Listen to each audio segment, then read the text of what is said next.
Hello साथियों, नमस्कार। आप सभी का स्वागत है। मैं हूं मनोज और आप देख रहे हैं मनोज एजुकेशन यूट्यूब चैनल।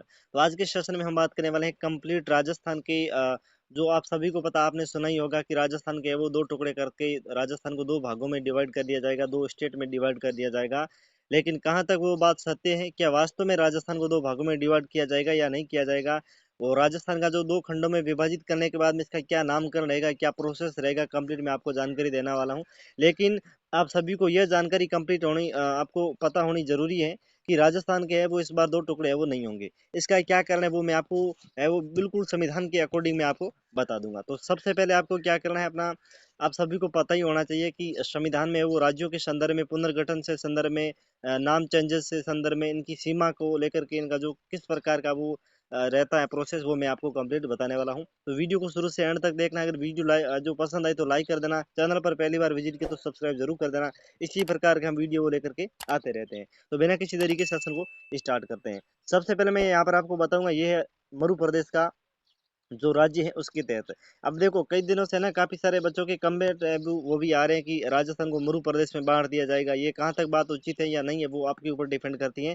लेकिन यहाँ पे लिखा हुआ कि 19 से लेकर के 22 सितंबर को संसद का विशेष सत्र है वो तय करेगा मरु प्रदेश का भविष्य, नए राज्य बनाने की पूरी संभावना। यानी यहाँ पर अगर बात करें, ये वाले जो जिले हैं 20 जिले, इनको अगर बात करें, यानी कि हनुमानगढ़ से लेकर के और सिरोही सांचौर से लेकर के नीम का थाना शेखावाटी वाला कंप्लीट क्षेत्र है वो, ये कंप्लीट है वो मरु प्रदेश के अंतर्गत आ जाएगा, ऐसा वो बताया गया है। लेकिन मरु प्रदेश में यहाँ पर मैं बात करूं, इसकी घोषणा करने से पहले देखो, सबसे पहले आपको संविधान की कुछ विशेष बातों का ध्यान होना जरूरी है कि भारतीय संविधान का अनुच्छेद 3, यानी आपने आर्टिकल जो 3 है भारतीय संविधान का, वो आपने पढ़ा ही होगा या कहीं सुना भी होगा कि भारतीय संविधान का अनुच्छेद 3 किसी भी राज्य की सीमा में परिवर्तन परिवर्तन की प्रक्रिया का है वो उल्लेख करता है। इसमें यानी कि ये कह सकते हैं कि जैसे अपना इंडिया है, तो भारत में जितने भी राज्य ना, उसमें केंद्र सरकार के द्वारा किसी भी राज्य में वो परिवर्तन की प्रक्रिया का उल्लेख है वो करता है, यानी उसकी जो सीमा उसमें परिवर्तन कर सकता है।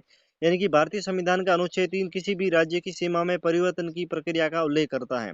इसमें उस संबंधित राज्य की सीमा को घटा सकता है, बढ़ा भी सकता है। अब और उसका जो स्टेट का नाम है उसको चेंज भी है वो कर सकता है। और ये अधिकार केवल है वो संसद को देता है। लेकिन अनुच्छेद 3 दोस्तों दो बातें और कहता है। इस संदर्भ में बिल लाने से पूर्व राष्ट्रपति की सिफारिश है वो आवश्यक है। अब आप कहेंगे कि इसमें क्या दिक्कत है, तुरंत लाई जा सकती है। लेकिन राष्ट्रपति की सिफारिश लाने से पूर्व अगर बात करें, तो राष्ट्रपति की सिफारिश लाने से पूर्व संबंधित राज्य की विधानमंडल की भी राय वो लाना जरूरी होता है।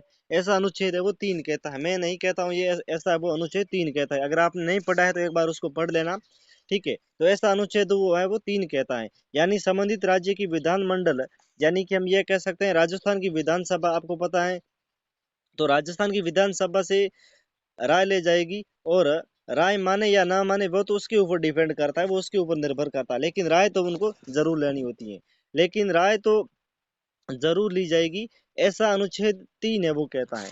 बिल्कुल स्पष्ट रूप से कह रखा है, ये आपको ध्यान में रखना है। आप कहेंगे जम्मू कश्मीर में ऐसा तो नहीं हुआ था, तो वहां पर आपको पता होना चाहिए, राज्य का दर्जा वो समाप्त करके केंद्र शासित प्रदेश बनाया था। लेकिन आपको यह भी पता होना चाहिए कि जम्मू कश्मीर में राष्ट्रपति शासन था। जम्मू कश्मीर में उस समय विधान जो सभा थी वो भंग थी। और हमारे यहाँ तो राष्ट्रपति शासन ही नहीं है और नहीं यहाँ पर विधानसभा भंग है। इसीलिए फिलहाल में जो संसद का विशेष सत्र जो चल रहा है, उसमें कोई संभावना नहीं है कि मरु प्रदेश है वो राज्य बनाया जाए। भले ही भी ये जो बिल लाया जा सकता है, ठीक है, लेकिन उसके लिए वो राष्ट्रपति की सिफारिश से पहले राजस्थान के जो विधानमंडल है उनकी राय है वो लेनी जरूरी होती है, ऐसा अनुच्छेद है वो 3 कहता है। तो आपने अनुच्छेद, ये भारतीय संविधान के अनुच्छेद 3 को आपने पढ़ा भी होगा, अभी जो मैंने आप व्याख्यान करके बता रखा है। तो इस प्रकार आपको पता होना चाहिए कि भारतीय संविधान के अनुच्छेद 3 के अंतर्गत ये बताया गया है कि किसी भी राज्य की संसद के द्वारा किसी भी राज्य की है वो सीमा का है वो पुनर्निर्माण किया जा सकता है, सीमा को बढ़ाया जा सकता है, सीमा को घटाया जा सकता है, और किसी भी राज्य का नाम है वो चेंज करने का अधिकार संसद के पास होता है, ठीक है। और बिल लाने से पूर्व, यानी कि मरु प्रदेश अगर बनाना है तो बिल लाने से पूर्व आपको पता होना चाहिए, जैसे अपना राजस्थान है तो इसमें आपको पता होना चाहिए विधानसभा से वो राय लेना जरूरी होता है, ठीक है। और उसके बाद में राष्ट्रपति से वो मंजूरी होती है, तो ये आपको ध्यान होना जरूरी है। अब देखो, आपको यानी काफी सारे स्टूडेंट है ना, उनको प्रॉब्लम हो रही है कि जैसे हम किसी भी वैकेंसी की तैयारी करें और अभी तक वो वैकेंसी आई नहीं है, तो क्या ये मरु प्रदेश बन जाएगा तो हमारा क्या होगा? तो आप सभी से छोटी सी रिक्वेस्ट है कि आप अपने लक्ष्य के प्रति वो जागरूक रहे, अपने लक्ष्य के प्रति आगे बढ़ते रहे, इन अफवाहों से आप दूर रहे। अगर बन भी जाता है तो वो आगे देखते रहेंगे, ठीक है, इसमें कोई घबराने की बात नहीं है। और आप कहाँ तक जो और आप कहाँ तक सहमत है कि राजस्थान के दो भागों में डिवाइड किया जाएगा?